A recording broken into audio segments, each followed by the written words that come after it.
Super Mario Odyssey is the latest game in the mainline Mario series. The game is similar to its predecessors, but also marks a return back to the open-ended gameplay previously seen in Super Mario 64 and Super Mario Sunshine. This approach has led it to being called the best game in the series by many critics, and it has also become the fastest selling Mario game ever in the US and Europe.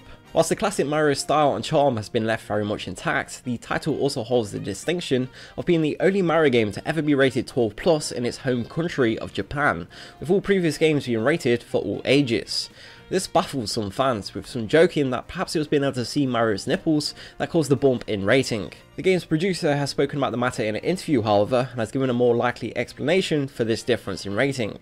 Speaking to the Japanese website 4Gamer, he explained, "The ratings boards may have raised the classification because there are tanks in the game that are drawn more realistically, but despite no longer having the all ages rating, Nintendo never has the intention to make a game aimed specifically for children or adults." What is referred to here is the tank transformation that Mario can take and use to fight off enemies.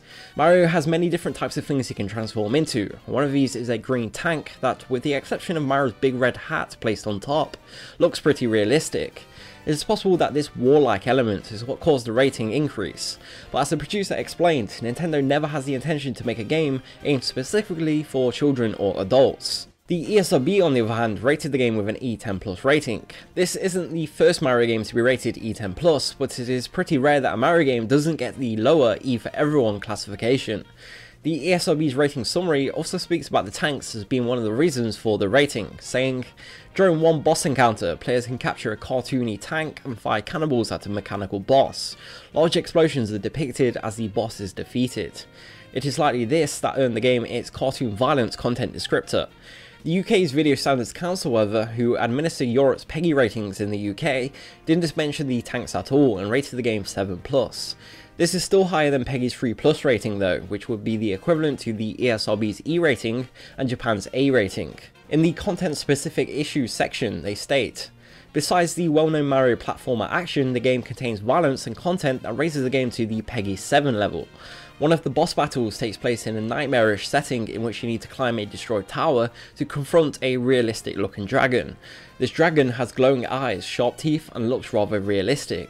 You need to dodge its lasers and circular saw lasers to remove pins from its head and stop him once this is done. It seems that unlike the tank battles referenced elsewhere, it was the dragon boss fight that caused the most concern with the Video Standards Council. This is a boss fight where Mario faces off against a rather menacing, realistic looking dragon. This could have been seen as intense and possibly frightening for young children, and so the rating was raised slightly higher." What do you think of Super Mario Odyssey's higher rating? Let us know in the comments below, and if rating related matters like this is something that you are interested in, then please make sure to subscribe and set notifications to on. Until next time, thank you for watching.